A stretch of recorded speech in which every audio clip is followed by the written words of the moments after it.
Salut tout le monde, j'espère que vous m'entendez comme il faut. On va pas tarder à commencer la conférence, même si on n'est que 18.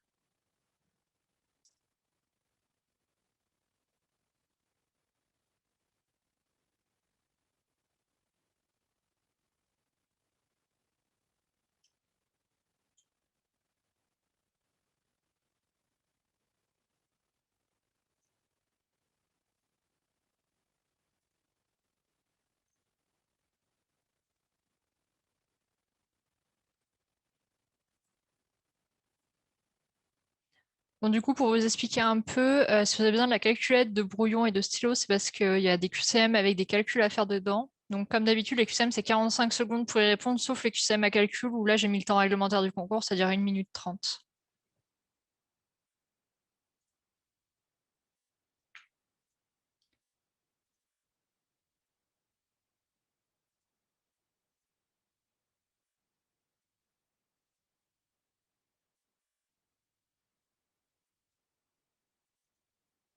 On voit qu'il y a des personnes encore qui arrivent. Du coup, je vous laisse vous connecter vous mettre sur le WooClap avant que je commence les QCM.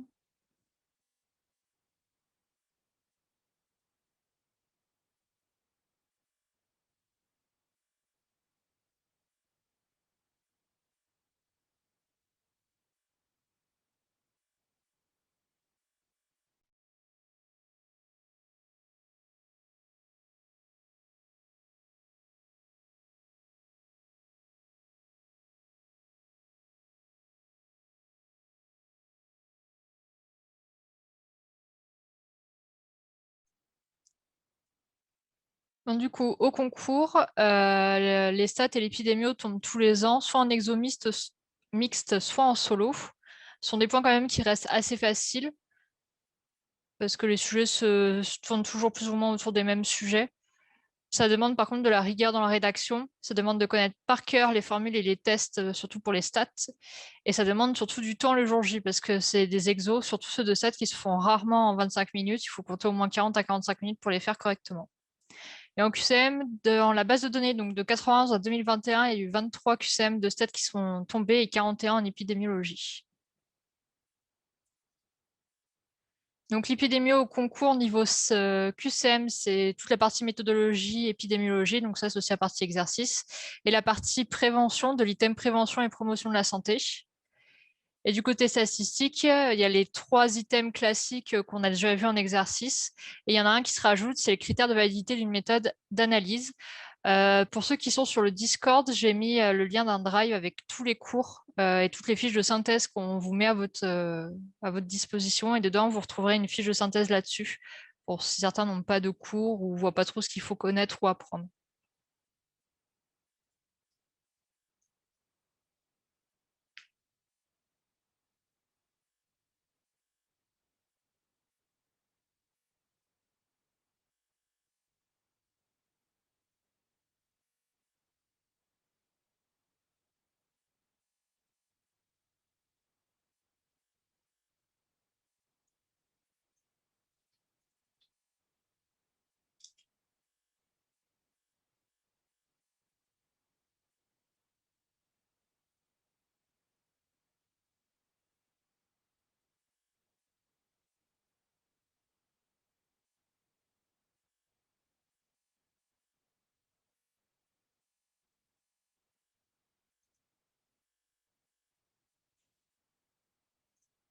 Donc, du coup, juste pour un rappel, même si la section 1, quelques items de la 3 et de la 4 tombent principalement en exo, le cours doit être vraiment su parce que après vous perdez des points bêtement en QCM.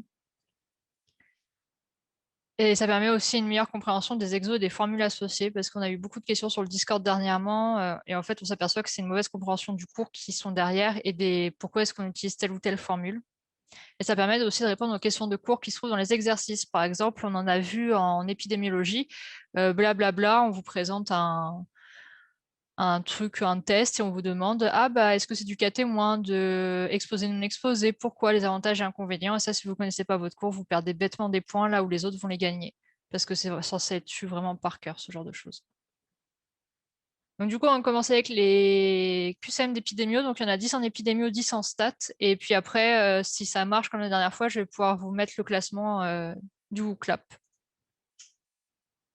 Donc dans une enquête cas témoin, pourquoi fait-on un appariement?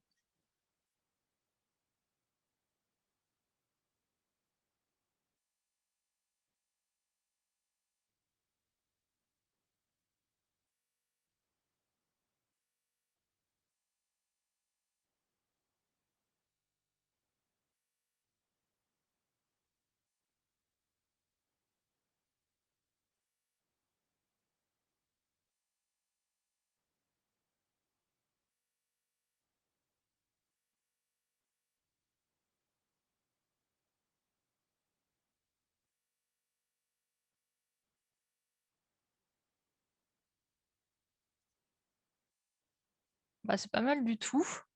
Donc qui peut m'expliquer ce qu'est un facteur de confusion? Est-ce que quelqu'un sait ce que c'est?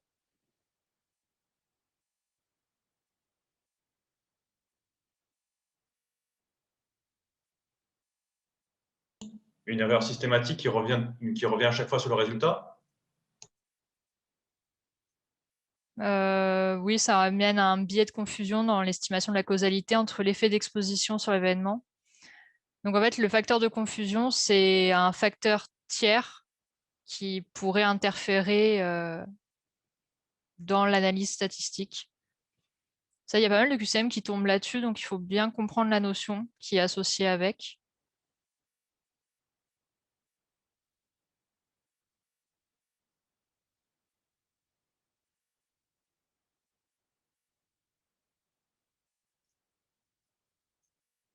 Donc QCM suivant, s'il demande la calculette.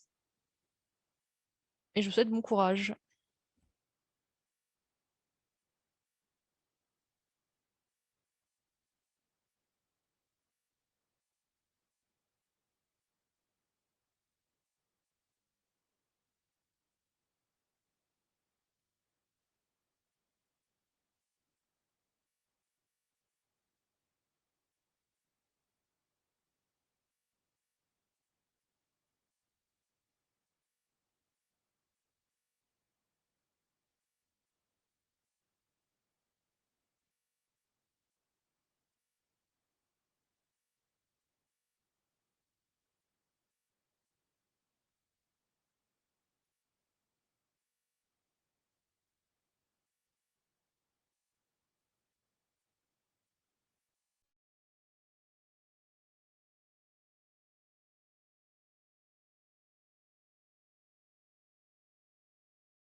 Bah, c'est pas mal du tout. Du coup, quelqu'un peut me rappeler la définition de l'incidence ou sa formule.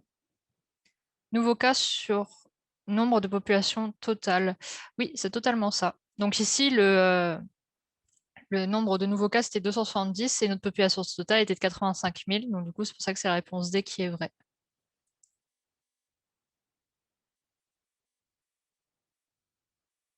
Est-ce que ça a posé souci à quelqu'un?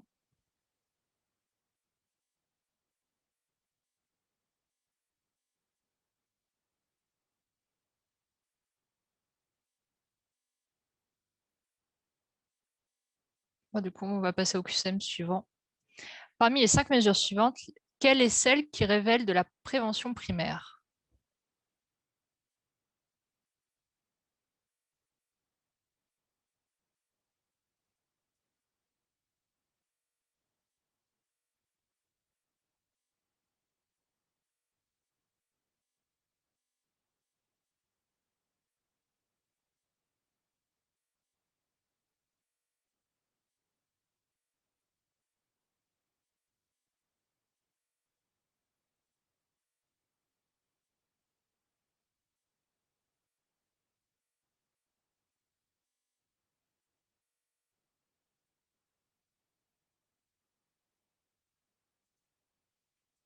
Donc, du coup, vous avez quasiment tous bon. C'était bien la vaccination antitétanique qui fait partie de la prévention primaire.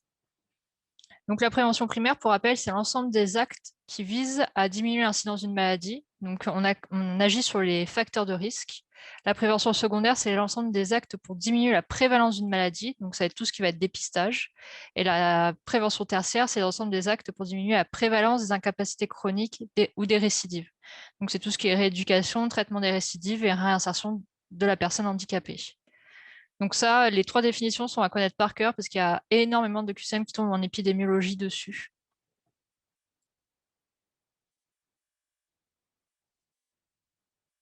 Et du coup, parmi ces actions de prévention, quelle est celle qui ne relève pas de la prévention primaire? Comme ça, on verra si vous avez compris.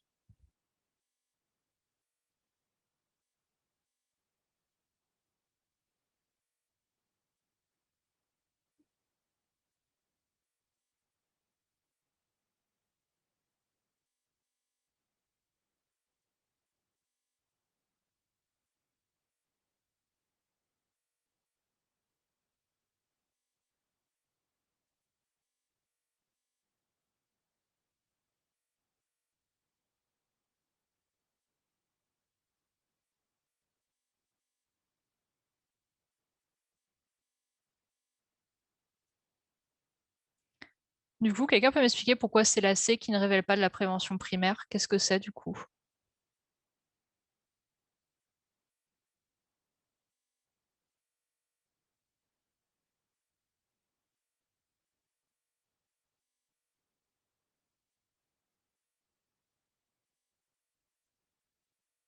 Donc du coup, on est sur de la prévention tertiaire parce qu'on limite les séquelles et les complications en améliorant les soins.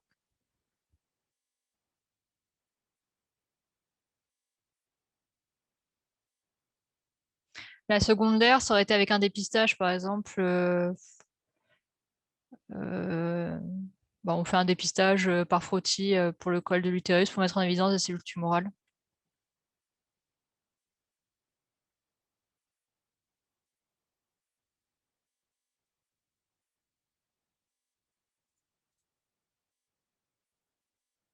La primaire, c'est avant la maladie, c'est pour vraiment réduire le nombre de nouveaux cas. Et la secondaire, c'est pour réduire la durée d'évolution de la maladie. Donc, c'est tout ce qui est dépistage, par exemple, tout ce qui est dépistage du col de l'utérus, cancer du sein, de la prostate et tout. Parce que plus c'est pris en charge tôt, et mieux on peut agir dessus, et plus la maladie va être d'évolution assez courte.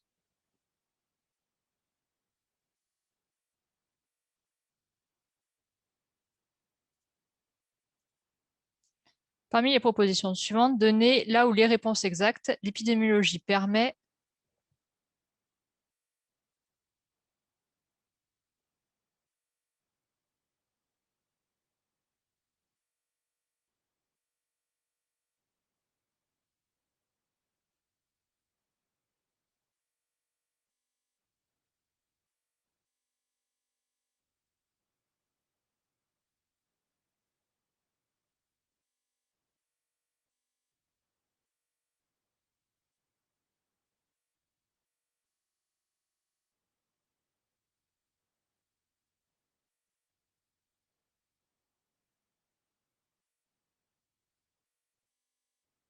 Et du coup, toutes les réponses étaient exactes.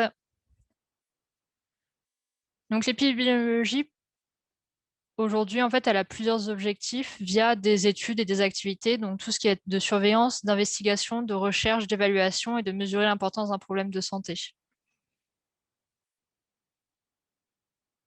Ça, c'est à connaître par cœur, parce que je crois que c'est pas le seul QCM qui est tombé sur le but ou à quoi sert l'épidémiologie.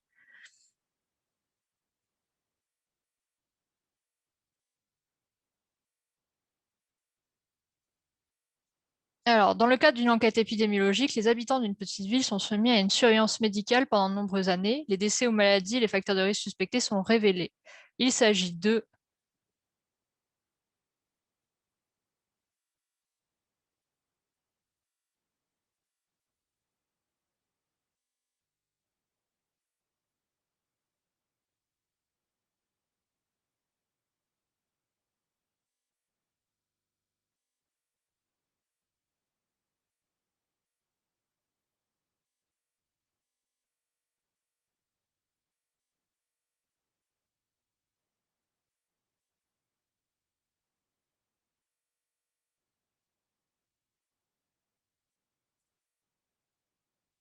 Bah, c'est pas trop mal. Quelqu'un pourrait me donner l'explication pourquoi la C et la D sont vraies du coup.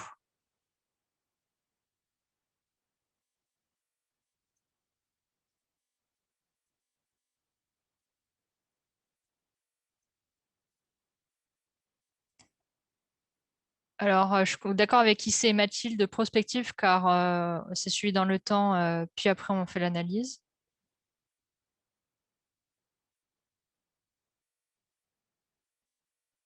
Les cohortes, parce qu'on regarde tout un groupe, en effet. Donc, pour petit rappel, une cohorte, c'est une population de sujets qui répondent à une définition donnée et qui sont suivis dans le temps. Donc, une étude de cohorte consiste à comparer la survenue d'une pathologie dans plusieurs populations définies en fonction de leur exposition à un facteur présumé causal pour cette pathologie. Donc, on a deux types de cohortes. On a la cohorte prospective qui est de l'étude descriptive et la cohorte qu'on appelle aussi exposée non exposée qui est l'étude analytique.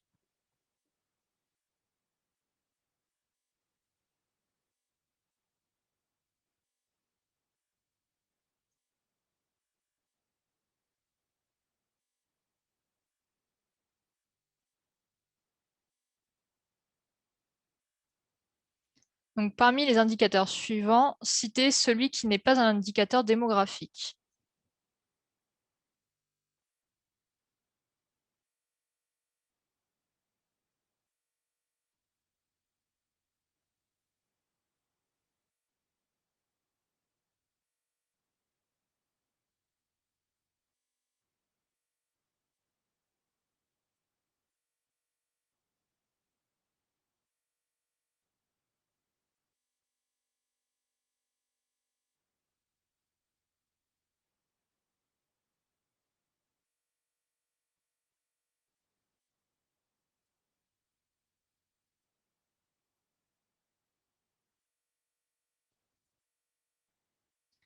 Bah, c'est pas trop mal. Qui pourrait me donner les indicateurs démographiques?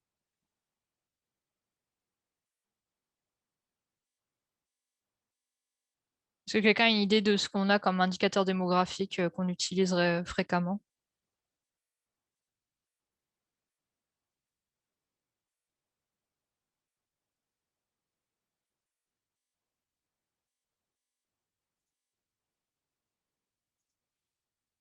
Donc, du coup, au niveau des indicateurs démographiques, on a tout ce qui est nombre de naissances par année selon le sexe, l'indice conjoncturel de fécondité, l'âge moyen de la maternité, la pyramide des âges, l'espérance de vie du moment de la naissance et à 60 ans, et les ratios démographiques.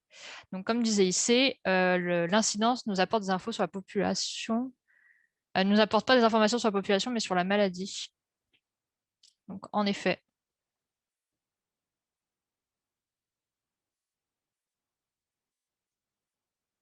Donc, dans une population d'1 million de personnes, 450 nouveaux cas d'une maladie sont diagnostiqués en une année, dont 300 cas chez la femme. Cochez là où les propositions exactes.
Bah, c'est pas trop mal. Tu peux me dire pourquoi les autres réponses ne sont pas exactes?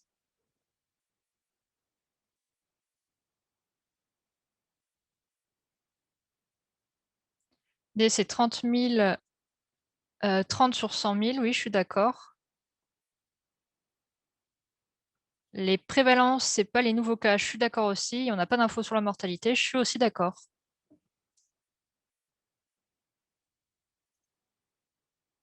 Donc du coup, j'ai remis le calcul pour la A. Pour la B, en plus, il nous parlait de la prévalence mensuelle, mais dans tous les cas, on était sur une année et pas sur un mois. Et pour tout le reste, bah, les Mathilde, Lola et Issei ont répondu.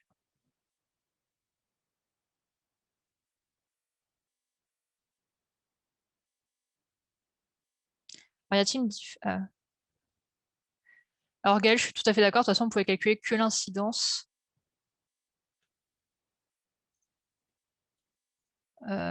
Ouais, on aurait pu calculer de toute façon que l'incidence, vu ce qu'on avait.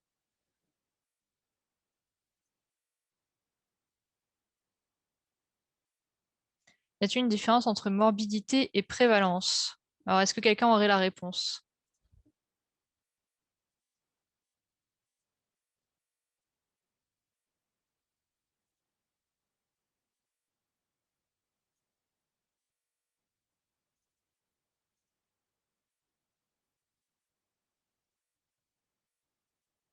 Donc la morbidité, c'est le nombre total de malades dans une population. Et en fait, la morbidité comprend l'incidence et la prévalence avec l'incapacité.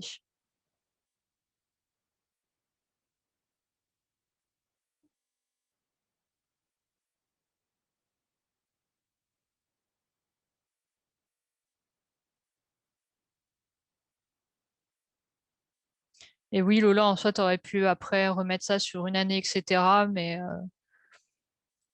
cet item, en fait, quand tu vois les chiffres, bah, tu l'élimines directement parce que bah, tu vois bien que ça aurait pas pu matcher, quoi.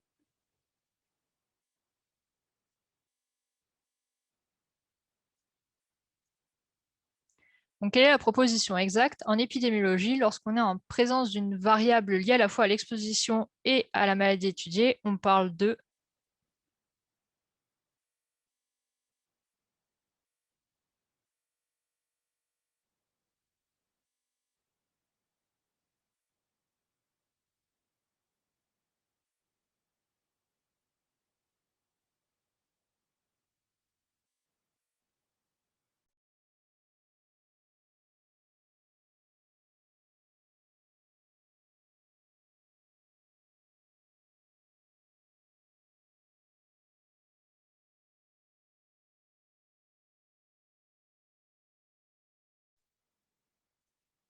Donc, bien de facteurs de confusion.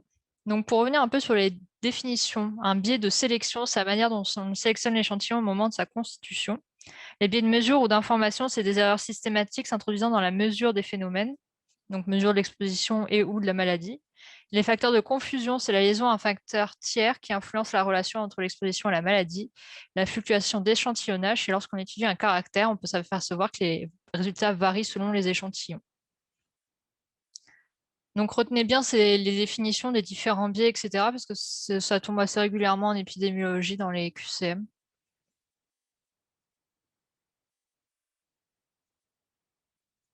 Alors, un examen paraclinique a été testé chez 200 malades et 400 témoins. L'examen est positif chez 150 malades et 60 témoins. Quelle est la spécificité?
Alors, qui peut m'expliquer pourquoi là c'est vrai, quel calcul, raisonnement a été fait?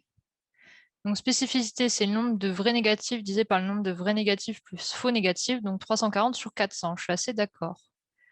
Donc, le jour du concours, n'hésitez pas à vous faire le tout petit tableau de dépistage hyper rapidement sur votre feuille. Ça vous permettra de ne pas vous tromper dans les résultats.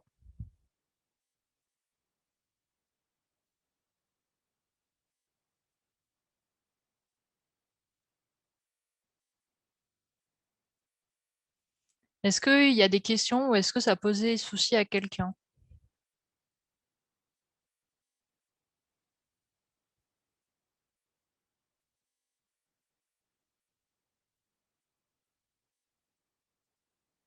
Parce que du coup, on va passer aux statistiques. Donc, si jamais vous avez des questions sur la partie épidémio, n'hésitez pas.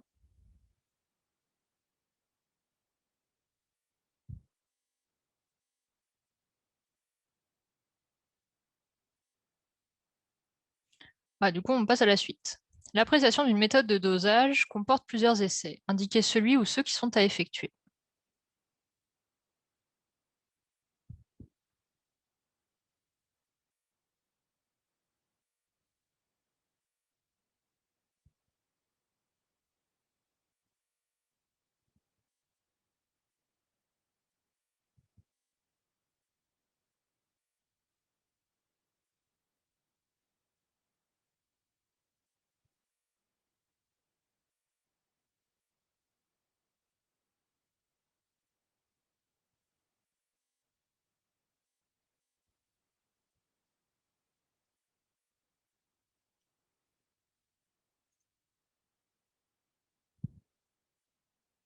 Ah, il y a eu quelques problèmes.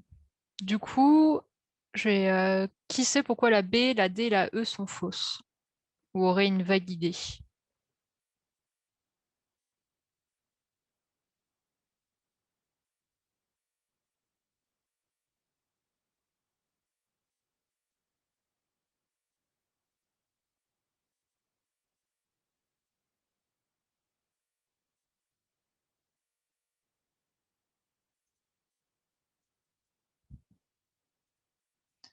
Oui, c'est ça, c'est que c'est pas une méthode. En fait, dedans, on retrouve que la répétabilité, la reproductibilité et tout ce qui rentre dans le domaine, dans le deuxième domaine de l'exactitude. Donc fidélité, justesse et exactitude. Donc pour revoir la définition de la répétabilité, c'est la précision d'analyse dans des conditions de réalisation identiques, donc même labo, même technique, même technicien. Et la reproductibilité, c'est précision de l'analyse dans des conditions de réalisation différentes. Donc par exemple, entre des techniciens différentes, avec plusieurs méthodes différentes, etc. On verra pour les autres les définitions plus tard, parce qu'il y a plein de QCM là-dessus. De toute façon, les stats, c'est, je dirais peut-être à 80% sur les critères d'analyse. Donc, parmi les propositions suivantes concernant la corrélation, quelles sont celles qui sont exactes?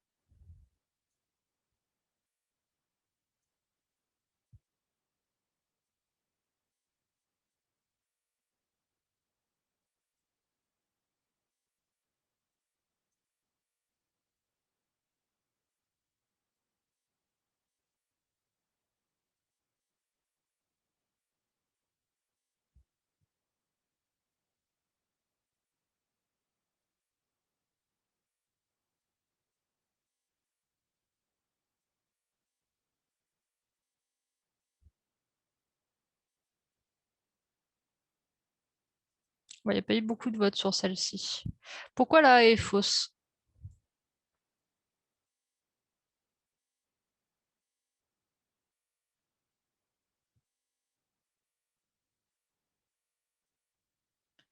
En effet, ça mise entre -1 et 1, que le coefficient de corrélation linéaire est toujours compris. Ah, je suis désolée en tout cas si ça bug. Moi, de mon côté, j'ai pas trop vu de soucis.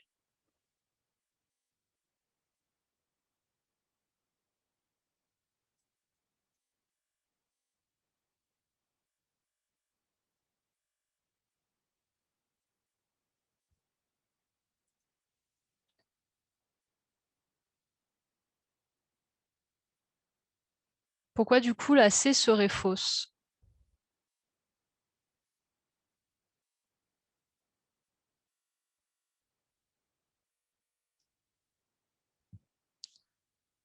Oui, c'est un test de student. On n'utilise pas un test de qui 2 pour le coefficient de corrélation linéaire. Et la E,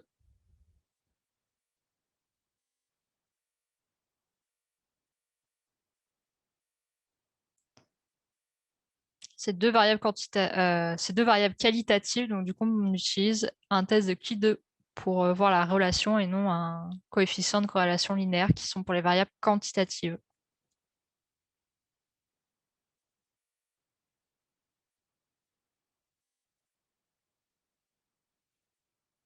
Donc, vous inquiétez pas, le diapo, comme d'habitude, je vous le donnerai pour que vous ayez toutes les réponses. Donc, parmi les propositions suivantes, indiquez là où les propositions exactes, la précision d'une méthode.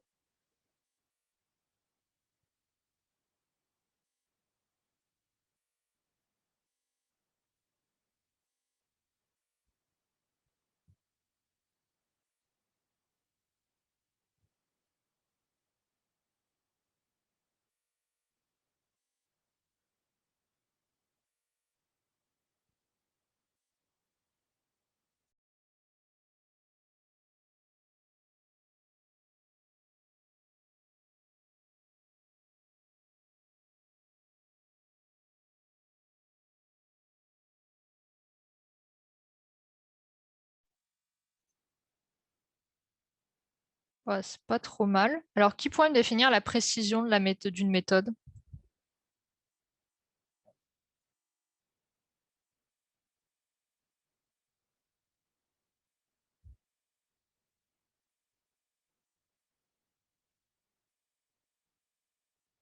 Qu'est-ce que c'est la précision d'une méthode?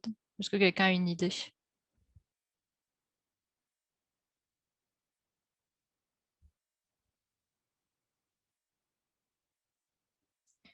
L'écart avec la valeur vraie, oui, ça peut être ça.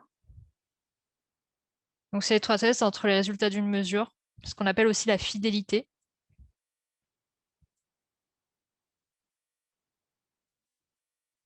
Donc, en fait, on peut l'utiliser pour regarder tout ce qui est répétabilité, reproductibilité sur une méthode, par exemple en regardant les concentrations en analyte. C'est pour ça que la B était fausse. Et ça permet de regarder aussi l'erreur aléatoire. Donc, c'est une erreur qui est non répétable et non reproductible. Et on a une répartition au hasard d'une part et d'autre d'une valeur moyenne. Et donc, du coup, la C et la D étaient vraies parce que la précision peut varier avec l'opérateur. C'est ce qu'on appelle justement, on regarde ça si c'est reproductible. Et avec l'appareillage employé, c'est pareil, on regarde aussi tout ce qui est reproductibilité et répétabilité avec. Et peut s'exprimer en pourcentage parce que l'estimation, en fait, on le fait soit via l'écart type, soit via le coefficient de variation.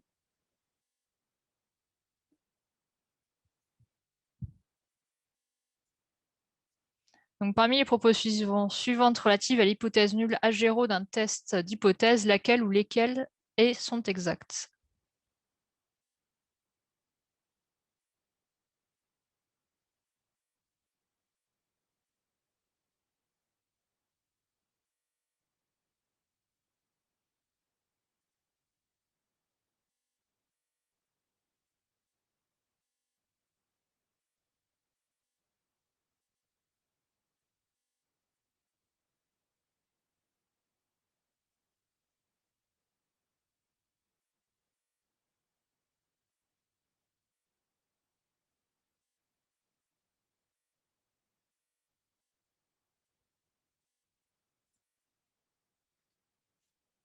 Bah, c'est pas trop mal. Qui peut me dire pourquoi la B et la D sont fausses?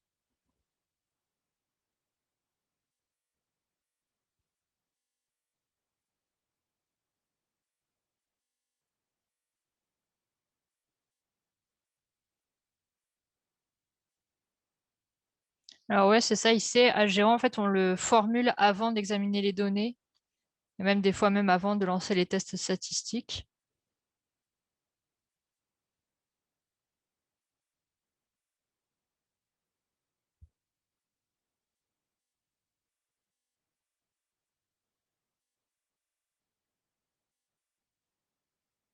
Et pour la D, est-ce que quelqu'un a une idée? En effet, Mathilde, on ne peut jamais affirmer que H0 est vrai. On suppose que, on ne peut pas conclure. Donc ça, faites attention aussi dans votre rédaction sur les exos de stats, de ne pas mettre on affirme que H0 est vrai, donc blablabla. On met on suppose qu'H0 est vrai ou on ne rejette pas H0 pour le risque alpha.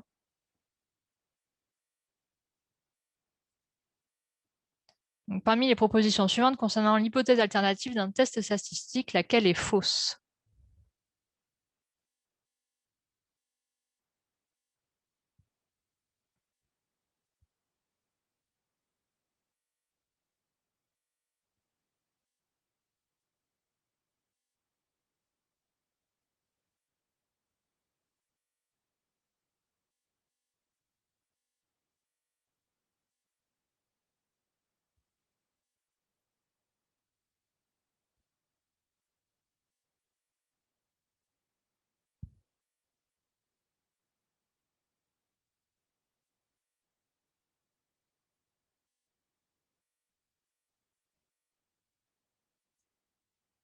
Et oui, en effet, c'était la E qui est fausse. Et pourquoi est-ce qu'elle est fausse?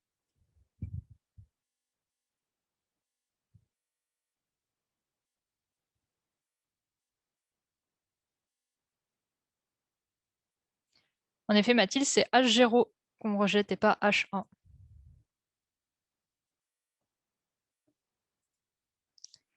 Parmi les propositions suivantes concernant l'hypothèse nulle d'un test statistique, laquelle est fausse?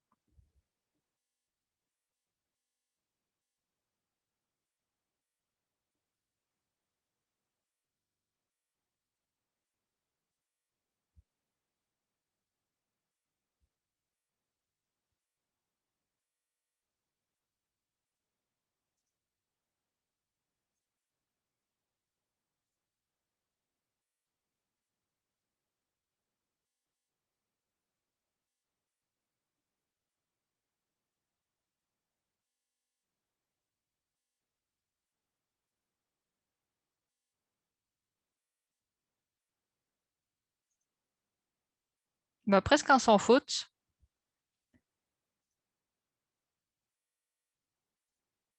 Donc du coup, elle est rejetée si la différence est significative et elle n'est pas prouvée. Donc je voulais juste revenir sur H0 et H1 pour être sûr que ce soit compris par tout le monde. Donc H0, c'est l'hypothèse nulle. Elle est soumise au test, plus toute la démarche qui effectue comme si elle était considérée comme vraie. Elle est fixée sur un paramètre de la population à une valeur particulière et elle est formulée avant de traiter les données. Donc j'insiste bien qu'elle est fixée sur un paramètre de la population, c'est-à-dire qu'en exo de stats, vous utilisez les symboles de la population et non les symboles de l'échantillon. Donc par exemple, pour une moyenne, c'est pas M qu'on utilise, ce sera mu pour poser l'hypothèse. Et H1, c'est l'hypothèse alternative qui permet de savoir si le test est uni ou bilatéral, et c'est la contre-hypothèse. Donc il faut savoir qu'elle peut être multiple. Comme on a, parce qu'il y a eu un QCM qui est tombé dessus, donc on peut avoir des hypothèses multiples dessus. Et faire bien attention, la décision de ne pas rejeter H0 n'est pas équivalente à H0 est vrai et H1 est fausse. Cela se traduit seulement qu'on n'a pas assez d'éléments pour rejeter H0 et prouver que H1 est vrai. Donc c'est pour ça qu'on revient dessus, surtout quand vous faites votre conclusion, c'est euh, vous marquez surtout pas H0 est vrai parce que blablabla ou H1 est fausse, hein. Surtout pas, vous mettez rejeté ou pas rejeté et en mettant on suppose que ou il semble que dans votre phrase de conclusion.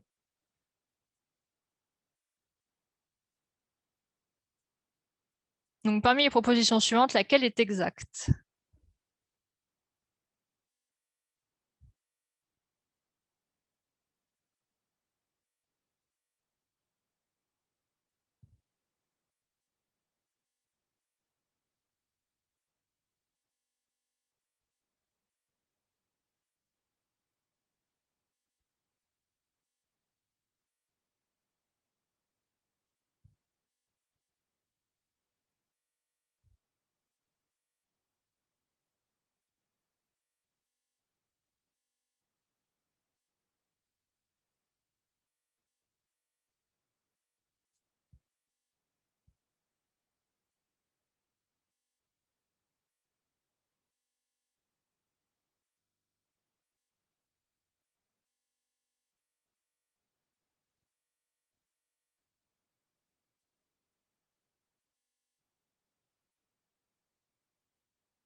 Du coup, qui peut m'expliquer comment il s'y est pris pour trouver le bon calcul? Donc, P facteur de 1 moins P divisé par N égale l'écart type au carré. Alors oui, je suis assez d'accord ici. Donc en fait, on va revenir à la formule de base. Donc l'intervalle de confiance, c'est pour une proportion, c'est F plus ou moins Z alpha qu'on retrouve dans la table de stats, fois toute cette belle formule. Donc c'est avec celle-ci qu'on va chercher notre échantillon, la taille de notre échantillon N. Donc on nous dit dans l'énoncé que F vaut 0,5 et que l'écart type est égal à 5%. Donc du coup, on se débarrasse de la racine, on met 5% au carré. Et ensuite, on a juste à faire passer le tout pour pouvoir isoler le n, et on trouve n est égal à 100. Alors, est-ce que des gens n'ont pas compris comment faire ou se sont juste plantés avec les calculs?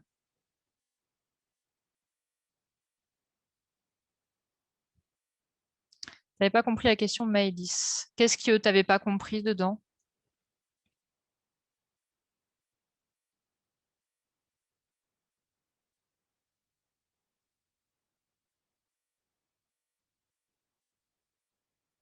Bah, du coup, si tu as tout compris, c'est nickel. Est-ce qu'il y en a d'autres qui étaient en difficulté parce qu'ils n'avaient pas compris quelque chose ou parce qu'ils ne savaient pas quelle formule appliquer?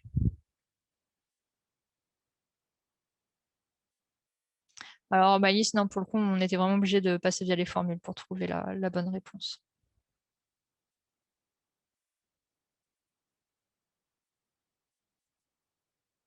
Du coup, QCM suivant. Parmi les propositions suivantes, les critères de validité d'une méthode d'analyse, quelles sont celles qui sont exactes?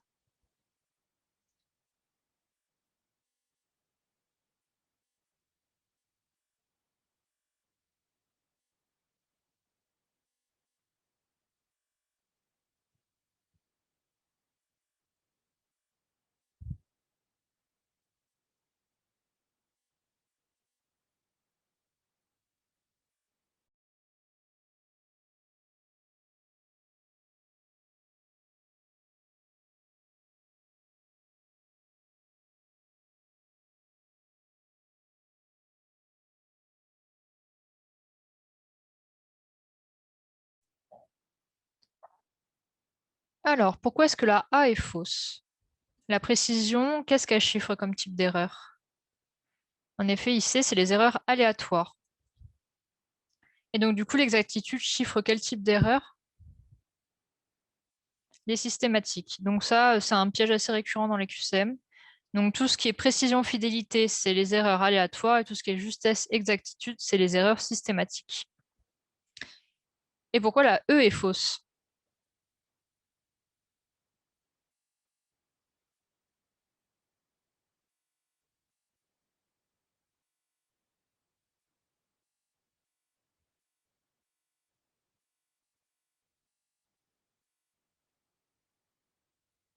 Ouais, alors elles sont pas forcément toutes linéaires, c'est le cas par exemple des dosages anticorps-antigènes. Donc ça, c'est vraiment le truc à retenir. Les dosages anticorps-antigènes ne sont pas linéaires parce que ça, il y a un nombre incalculable de QCM dessus où ils essayent de vous induire en erreur.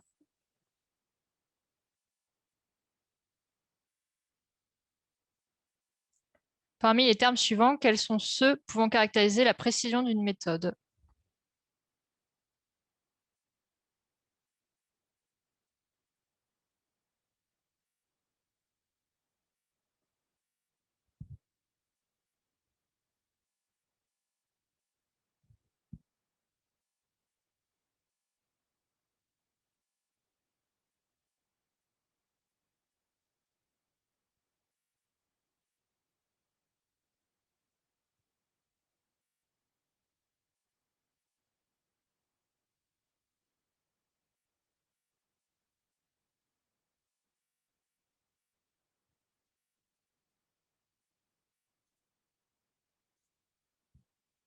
Bah, c'est pas trop mal. Donc du coup, pour revenir une dernière fois sur le sujet, la précision d'une méthode, c'est ce qu'on appelle aussi la fidélité. Et pour la caractériser, on a la reproductibilité et la répétabilité. Et l'exactitude ou la justesse, On la caractérise aussi par rapport avec la robustesse de la méthode et ça chiffre tout ce qui est erreur systématique. Et la sensibilité, c'est encore autre chose, sa capacité à détecter la substance à analyser.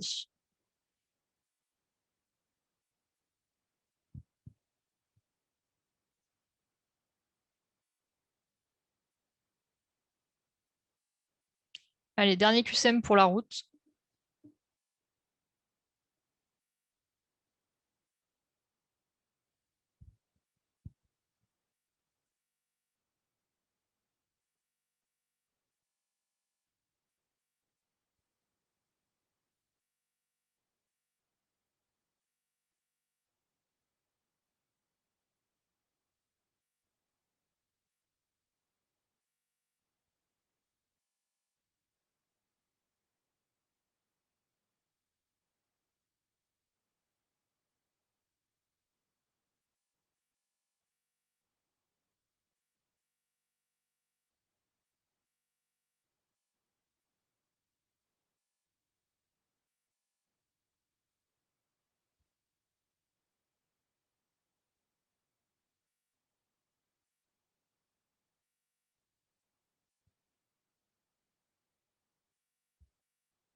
Donc, en effet, c'est un test de Kido qui peut être réalisé.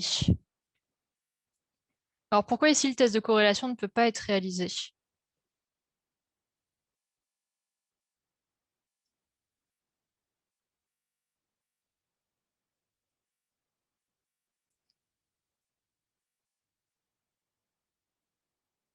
Alors, en effet, oui, Maëlys, tu as raison, parce que c'est des variables qualitatives et le test de corrélation est utilisable pour des variables quantitatives. Pourquoi est-ce qu'on ne peut pas utiliser le test de student?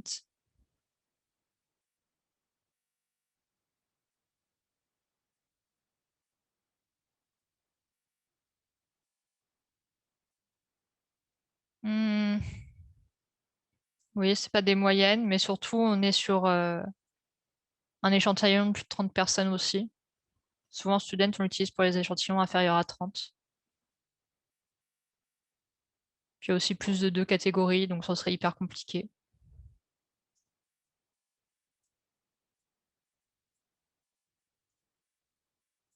Donc je vous ai remis. Donc on était sur une population, donc c'était tout ce qui était personnes à laisser, dont l'échantillon valait 40 personnes. On avait deux variables. La variable X, c'était les groupes avec ou sans médicaments, donc qui suivaient une loi qualitative de paramètres πx, et la variable Y qui était différents traitements, qui suit, elle, une loi qualitative πy. Donc, comme on est sur des variables qualitatives et qu'on sait de savoir si elles sont dépendantes ou non, ben, on fait un test du Qui2 et si les variables étaient quantitatives, on aurait fait un test de corrélation linéaire. Donc, du coup, on est sur la fin.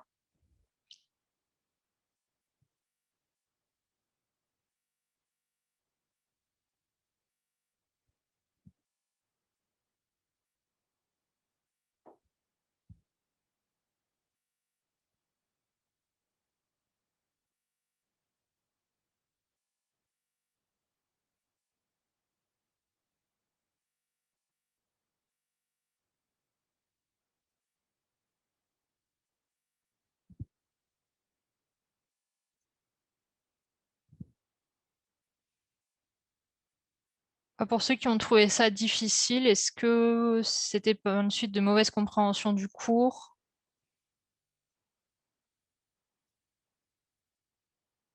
ou est-ce qu'il y avait d'autres raisons? Mais est-ce que maintenant, est-ce que ça vous semble plus abordable?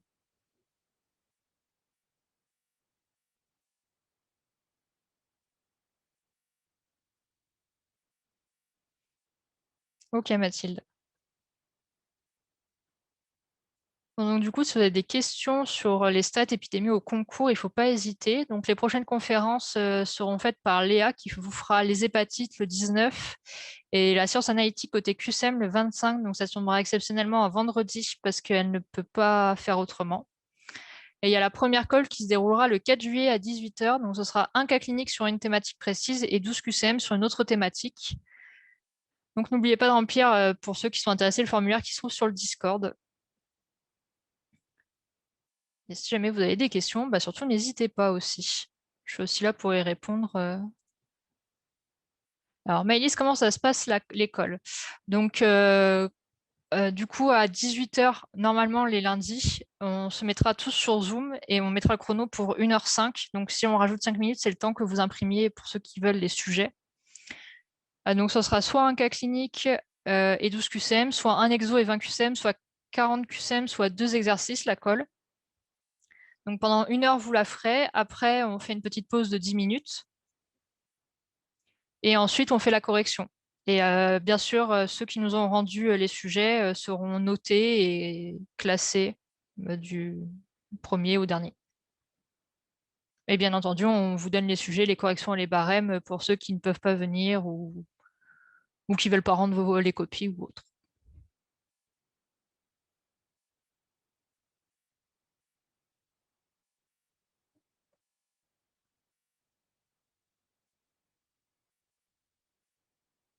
Alors, Iman, en fait, les appariements, c'est par exemple, je sais pas, tu as plusieurs catégories de personnes. Par exemple, des non-alcooliques, des alcooliques, mais avec, je sais pas, 5, enfin, qui boivent, je sais pas, que 3 verres d'alcool dans la journée, et les alcooliques qui boivent plus de 3 verres d'alcool dans la journée. En fait, quand tu veux faire un appariement, tu peux par exemple mettre d'un côté ceux qui boivent pas et d'autre côté ceux qui boivent. Donc, par exemple, tu as appareillé les deux groupes d'alcooliques ensemble.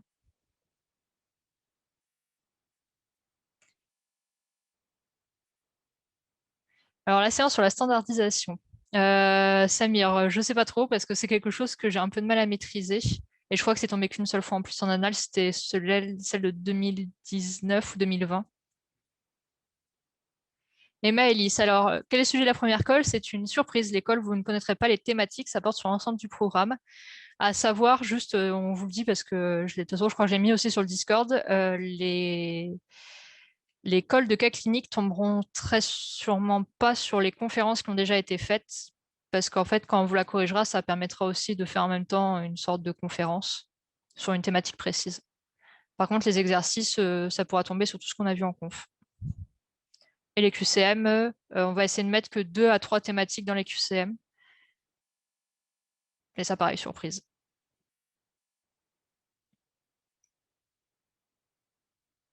Mais on essaye, même si on tapera peut-être dans des items qui tombent pas ou très rarement en concours, on reste quand même on essaye de rester assez typique dans les questions, c'est-à-dire par exemple, si on met un parasite, bah, quel est le diagnostic, quelles sont les méthodes de diagnostic, le traitement, la prophylaxie. On ne va pas partir dans des trucs hyper tordus comme on peut trouver des fois dans le concours blanc national ou ce genre de choses-là. On essaye de rester dans les questions esprit concours.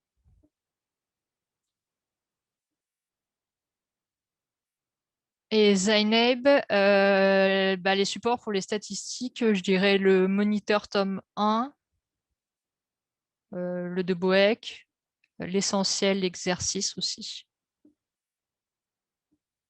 Ouais, après, un livre de stats classique, je pense aussi peut faire l'affaire, ou des cours de PACES.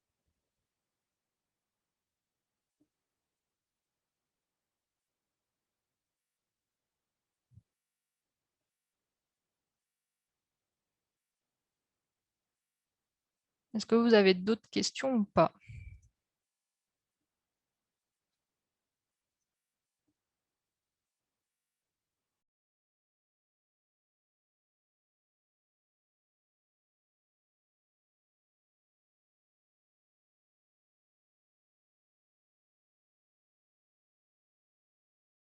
Du coup, si vous n'avez pas d'autres questions, on va arrêter la conférence là. Donc, je vous mettrai le tout sur le drive comme d'habitude et je vous le communique soit en fin de soirée, soit en début de journée.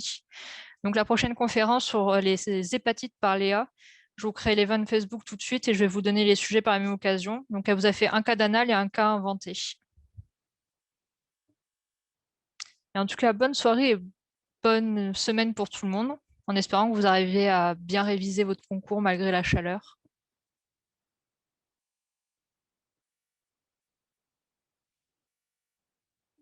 De rien, bonne soirée.